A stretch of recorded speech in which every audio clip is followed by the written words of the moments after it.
Hello everyone. Previously we have started the chapter number 1 and the subject DC circuits. એમાં આપણે અલગ અલગ basic components જોયા હતા. વિદ્યુત પ્રવાહ, charge, work, power, energy. Today we are going to start the very important component of electrical circuit કે almost કોઈ પણ સર્કિટ રેઝિસ્ટર વગર હોઈ શકે નહીં. તો આજે આપણે રેઝિસ્ટર કન્સેપ્ટ શરૂ કરવા જઈ રહ્યા છીએ.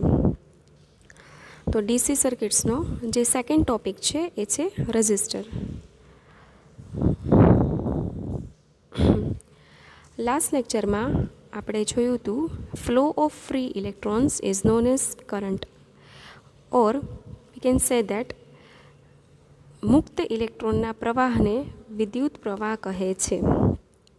તો હવે આ જે પ્રવાહ છે એને કંટ્રોલમાં રાખતો કોઈ કમ્પોનન્ટ હોય તો તેને કહેવામાં આવે છે અવરોધ. અવરોધ બેઝિકલી શું છે? The property to oppose the flow of current is known as resistance. વિદ્યુત પ્રવાહનો વિરોધ કરવાના ગુણધર્મને અવરોધ કહે છે. એટલે કે જ્યારે કોઈ પણ સર્કિટમાંથી પ્રવાહ વહેતો હોય ત્યારે જો અવરોધને કનેક્ટ કરવામાં આવે તો તેની વેલ્યુ ઓછી થઈ જાય છે. આપણે જોયું હતું કે આ સબ્જેક્ટ છે એ બેઝિકલી સર્કિટનો બનેલો છે.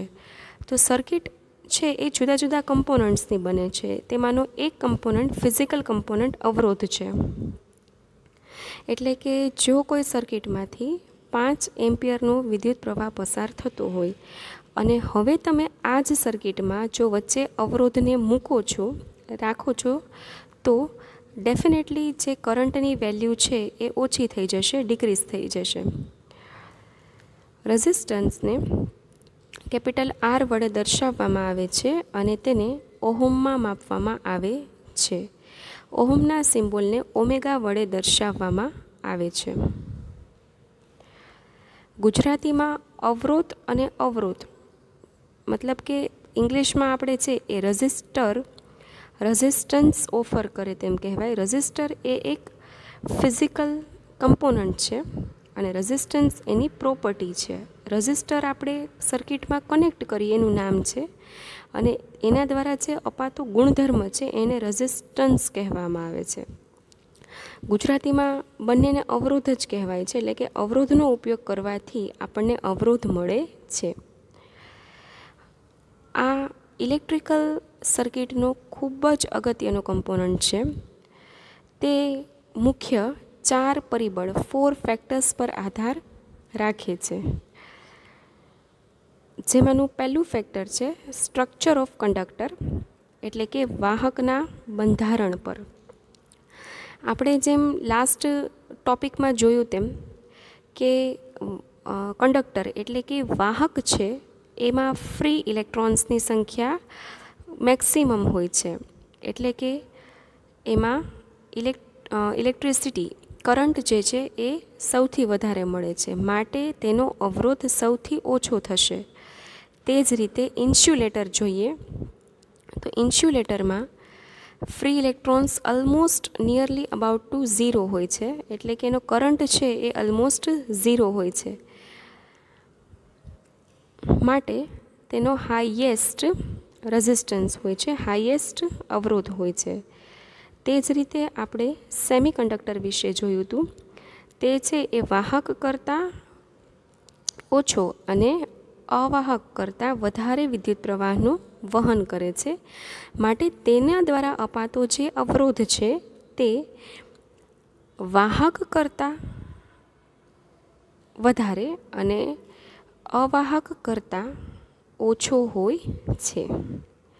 એટલે કે આ થયું વાહકના બંધારણ પર. નેક્સ્ટ, ટેમ્પરેચર ઓફ કંડક્ટર, વાહકના તાપમાન પર, જે આપણે ડિટેલમાં જોઈશું પછી. Then directly proportional to the length of conductor, એટલે કે વાહકની લંબાઈના સમપ્રમાણમાં.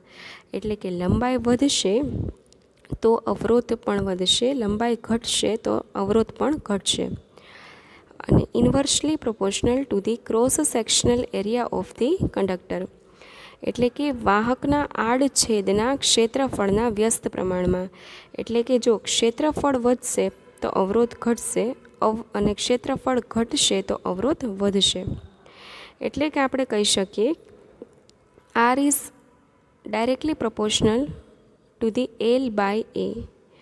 હવે આ ડાયરેક્ટલી પ્રપોર્શનલની સાઇન છે એને દૂર કરીએ તો ત્યાં આવશે ઇક્વલ્સ.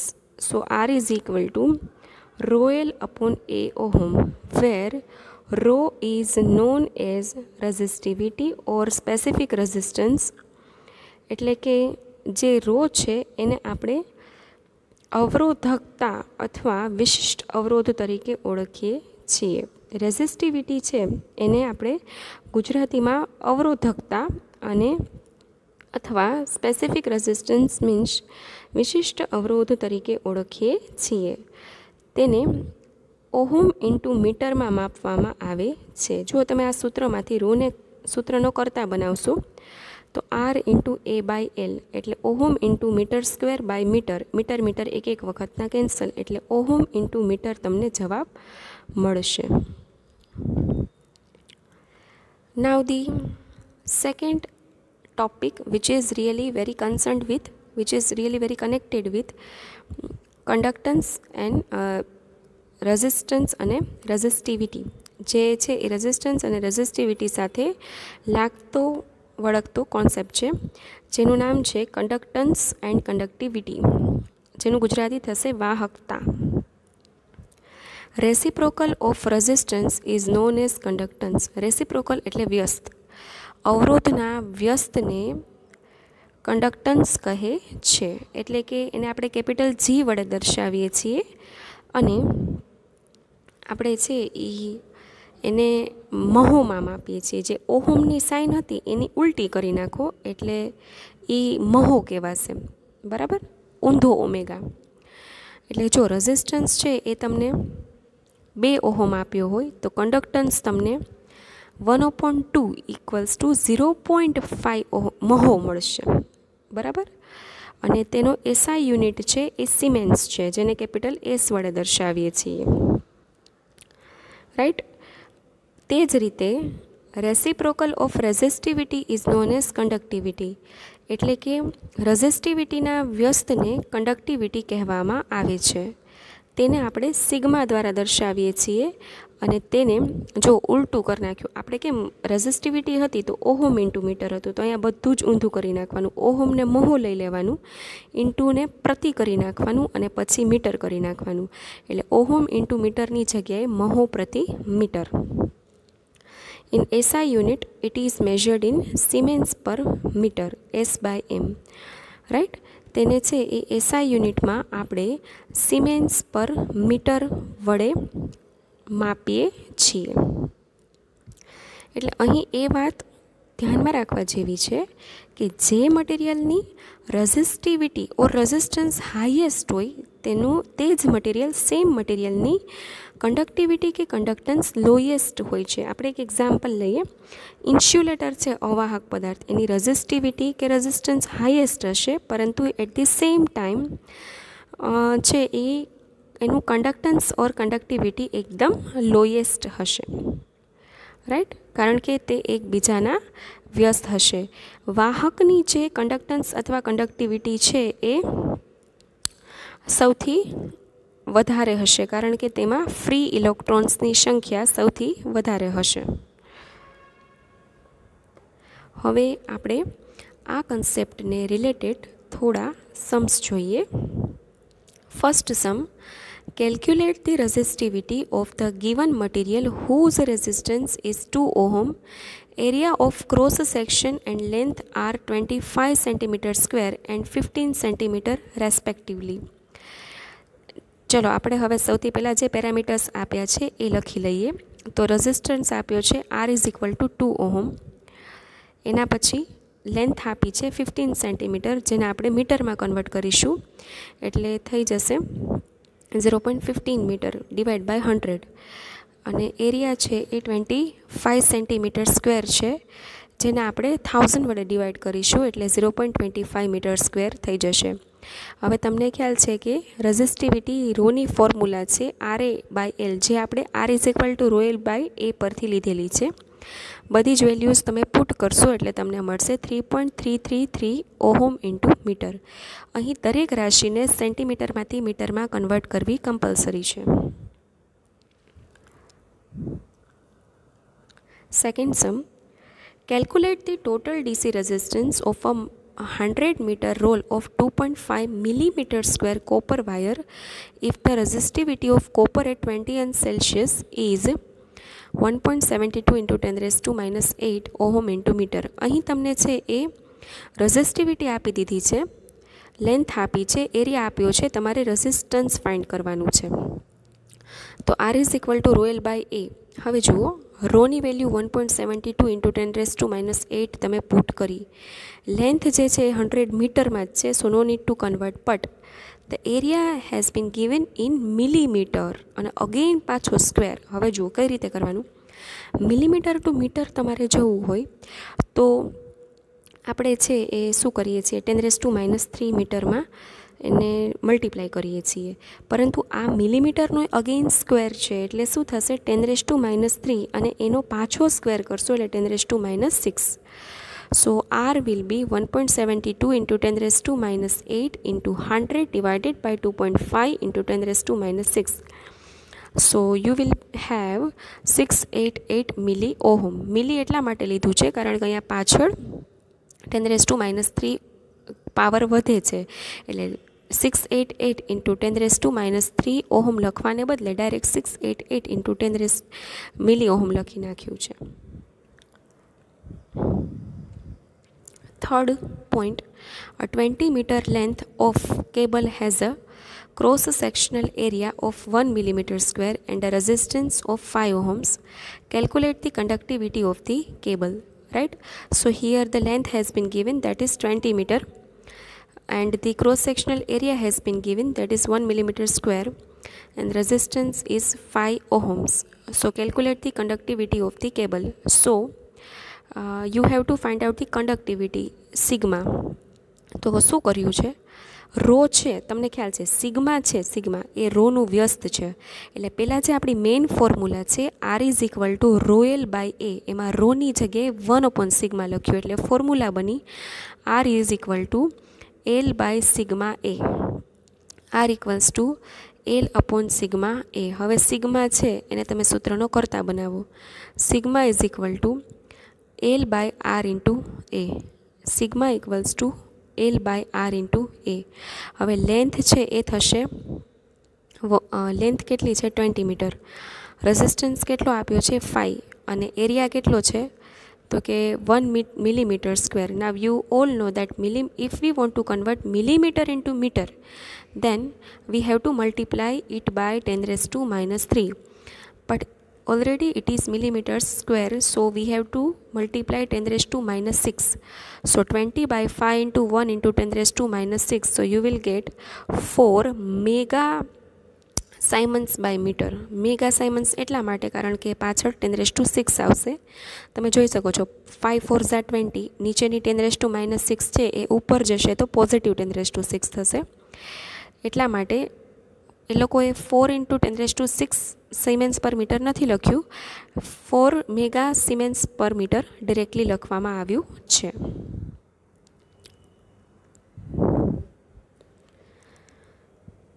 હવે આપણે જે હમણાં શરૂઆતમાં જોયું કે રેઝિસ્ટર છે એ ટોટલ 4 ફેક્ટર્સ પર ડિપેન્ડન્ટ છે. એમાં ફર્સ્ટ આવશે વાહકના બંધારણ પર, વાહકના તાપમાન પર, લંબાઈ અને ક્ષેત્રફળ પર. તો અત્યાર સુધી આપણે 3 ફેક્ટર્સ ભણી ચૂક્યા, બંધારણ, ક્ષેત્રફળ અને લંબાઈ. Now we going to start the temperature effect. So effect of temperature on resistance of different materials, right, એટલે કે તાપમાનની જુદા જુદા પદાર્થોની અવરોધ પર અસર. એટલે કે આપણી પાસે ટોટલ 3 મટીરિયલ છે, કંડક્ટર, સેમિકન્ડક્ટર અને ઇન્સ્યુલેટર, વાહક, અવાહક અને અર્ધવાહક. તો એ ત્રણેય મટીરિયલ ઉપર તાપમાનની શું અસર થાય છે, તેના અવરોધ પર તાપમાનની શી અસર થાય છે, રાઈટ. તો સૌથી પહેલો પોઈન્ટ છે વાહકમાં શું થાય છે. તો જ્યારે પણ વાહકમાં તાપમાન વધે છે ત્યારે તેના ક્રિસ્ટલના એટોમની ગતિ ઉર્જા વધે છે અને તે વાઇબ્રેશનના રૂપમાં મળે છે. આથી ઇલેક્ટ્રોનનું વહન થાય છે, ત્યારે એટોમ સાથેની અથડામણની શક્યતા વધી જાય છે. આમ વાહકમાં તાપમાનના વધારાની સાથે અવરોધમાં વધારો અને ઘટાડા સાથે અવરોધમાં ઘટાડો થાય છે. એટલે કે શું કહેવા માગે છે કે જ્યારે તમને ખ્યાલ છે કે કંડક્ટર છે એમાં ફૂલ ઓફ ફ્રી ઇલેક્ટ્રોન્સ હોય, એટલે જ્યારે તમે એને તાપમાન વધારો એટલે એની ઉર્જામાં વધારો થાય, એટલે એની મૂવમેન્ટ વધી જાય એટલે એકબીજા સાથે કોલાઇઝન, અથડામણ વધે એટલે એટલી ઉર્જા ત્યાં વ્યય થઈ જાય. હવે જે ઇલેક્ટ્રોન્સ વીક છે એનો નાશ થઈ જાય અને જે ઇલેક્ટ્રોન્સ સ્ટ્રોંગ છે એટલાની જ સંખ્યા વધે. એટલે ઇલેક્ટ્રોન્સની સંખ્યા ઘટી એટલે કરંટ પણ ઘટશે, એટલે અવરોધ વધશે. ટૂંકમાં તમે તાપમાન વધાર્યું તો વાહક છે એનો અવરોધ વધે છે, તે જ રીતે તાપમાન ઘટાડશો તો વાહકનો અવરોધ ઘટી જશે, રાઈટ. સો વાહકમાં જ્યારે તાપમાન વધારો ત્યારે વાહકનો અવરોધ વધે છે અને જ્યારે પણ તાપમાન ઘટાડો ત્યારે વાહકનો અવરોધ ઘટે છે. તે જ રીતે આપણે અગર અર્ધવાહક સેમિકન્ડક્ટરની વાત કરીએ તો તેમાં છે એ સહસંયોજક બંધ આવેલો હોય છે, that we all know, covalent bond. તો સેમિકન્ડક્ટર એટલે કે અર્ધવાહકમાં જ્યારે તાપમાન વધે છે ત્યારે સહસંયોજક બંધ તૂટે છે. હવે એ તૂટશે એટલે ફ્રી ઇલેક્ટ્રોન્સની સંખ્યામાં વધારો થશે. એક તો સેમિકન્ડક્ટર પાસે ઓલરેડી ફ્રી ઇલેક્ટ્રોન્સ ઓછા હોય, આ બોન્ડ તૂટી ગયો એટલે ફ્રી ઇલેક્ટ્રોન્સની સંખ્યા વધી એટલે કરંટ વધ્યો એટલે રેઝિસ્ટન્સ ઘટ્યો. એટલે કે સેમિકન્ડક્ટરમાં કંડક્ટર જેવું નથી, તમે જ્યારે તાપમાન વધારો ત્યારે અવરોધ ઘટે છે અને જ્યારે તમે તાપમાન ઘટાડો ત્યારે અવરોધ વધે છે, ઇન્વર્સલી પ્રપોર્શનલ છે. તે જ રીતે અવાહક અને ઇલેક્ટ્રોલાઇટ એટલે વીજ દ્રાવણ, વિદ્યુત દ્રાવણ, રાઈટ, માં તાપમાન વધારીએ તો પણ અવરોધ ઘટે છે. માત્ર એક વાહક જ પદાર્થ એવું છે કે જેમાં તાપમાન અને અવરોધ એ એકબીજાના સમપ્રમાણમાં હોય છે, બાકી બંને કિસ્સાઓમાં તાપમાન અને અવરોધ એકબીજાના વ્યસ્ત પ્રમાણમાં હોય છે. કોન્સ્ટન્ટ એક મટીરિયલ છે કે જેમાં તમે તાપમાન વધારો ઘટાડો તેના અવરોધમાં કોઈ જ ડિફરન્સ થતો નથી. એટલે કે constant is free from all this effect. તો આ થઈ જુદા જુદા પદાર્થોના અવરોધ પર થતી અવરોધની તાપમાનની અવરોધ પર અસર. એટલે કે તમે એને સમરી ટેબલ તરીકે જો તમે લખો તો કંડક્ટર એટલે કે વાહકમાં જો ટેમ્પરેચર વધશે તો રેઝિસ્ટન્સ પણ વધશે, જો ટેમ્પરેચર ઘટશે તો રેઝિસ્ટન્સ પણ ઘટશે. તે જ રીતે સેમિકન્ડક્ટરમાં તાપમાન વધશે તો અવરોધ ઘટશે, તાપમાન ઘટશે તો અવરોધ વધશે. તે જ રીતે ઇન્સ્યુલેટરમાં તાપમાન વધશે તો અવરોધ ઘટશે, તાપમાન ઘટશે તો અવરોધ વધશે. હવે આપણે ડેરિવેશન કરવાનું છે ટેમ્પરેચર કોએફિશિયન્ટનું, રાઈટ. આપણે તાપમાનના અચળાંકનું ડેરિવેશન કરવાનું છે, રાઈટ. તો તાપમાનનો અચળાંક બેઝિકલી છે શું, ટેમ્પરેચર કોએફિશિયન્ટ શું છે? તો કે ટેમ્પરેચર કોએફિશિયન્ટ જે છે એ તાપમાન અને અવરોધ વચ્ચેનો સંબંધ છે. કોએફિશિયન્ટ મીન્સ એક જાતનો અચળાંક જે બતાવશે કે આપણે ચેન્જીસ કરીએ જ્યારે તાપમાનમાં ત્યારે અવરોધમાં શું ફેરફાર થાય છે. લાઈક હવે આપણે ડેરિવેશન લાઇકવાઇઝ સ્ટાર્ટ કરીએ. અહીં R0 is the resistance at 0 Celsius and R1 is the resistance at T Celsius. એટલે કે શરૂઆતમાં જ્યારે આપણે 0 સેલ્સિયસ તાપમાન લીધું છે ત્યારે અવરોધ કેટલો છે R0, અને જ્યારે આપણે 0માંથી ટેમ્પરેચર T કર્યું ત્યારે અવરોધ થશે R1 ઓહમ. એટલે કે T એટલે કોઈ પણ વેલ્યુ હોઈ શકે, 50, 70, 90 કોઈ પણ વેલ્યુ હોઈ શકે. હવે તો તમે જાણો છો ઇન્ક્રીઝ ઇન રેઝિસ્ટન્સ એટલે કે અવરોધમાં થતો વધારો ડેલ્ટા વડે આપણે દર્શાવીએ છીએ. Delta R equals to R1 minus R0, second value minus first value. So R1 minus R0 and increase in temperature તાપમાનમાં થતો વધારો delta T equals to T minus 0 એટલે કે second temperature minus initial temperature. So our second temperature is T and our initial temperature is 0. So T minus 0, so that will be T in Celsius, right? Now delta R depends on two matters. એટલે કે અવરોધમાં થતો વધારો એ બે બાબતો પર આધાર રાખે છે. અહીં આપણે આ આખો કેસ છે એ વાહક માટે લઈએ છીએ, કારણ કે જુઓ 0માંથી T તાપમાન વધાર્યું તો અવરોધ પણ R0માંથી R1 વધે છે, જે આ કેસ માત્ર વાહકમાં જ શક્ય છે. હવે delta R depends on two matters. એમાં ફર્સ્ટ છે ઇનિશિયલ રેઝિસ્ટન્સ એટલે કે શરૂઆતનો અવરોધ R0 અને increment in temperature that is તાપમાનમાં વધારો. તો તમે એને મેથેમેટિકલ ફોર્મમાં લખશો તો delta R directly proportional to the R0 and second સ્ટેપમાં delta R is directly proportional to the T. હવે બેને કમ્બાઈન કરી નાખો તો delta R is directly proportional to R0 into T.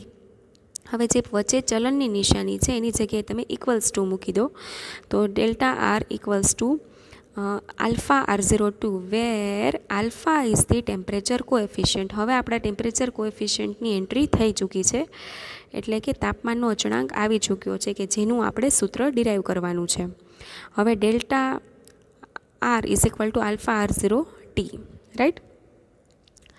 હવે તમે જ્યારે આખું સાદું રૂપ આપશો, સિમ્પ્લિફિકેશન કરશો એટલે આવી જશે alpha is equal to delta R by R0T.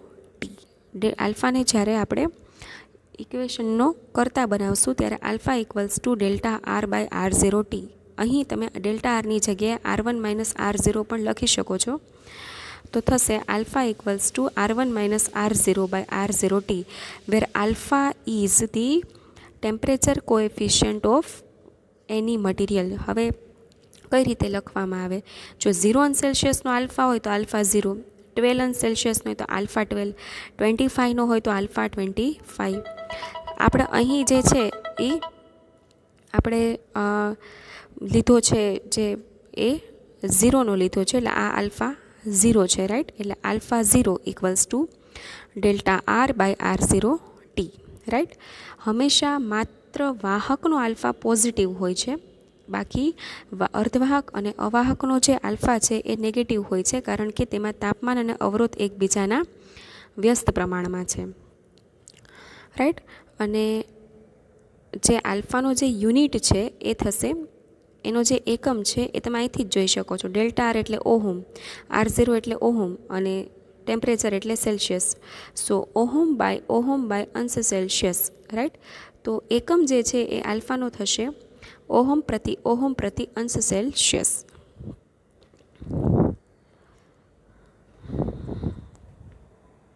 તો આપણે આ લેક્ચરમાં આખો અવરોધ વિશે સ્ટડી કર્યું.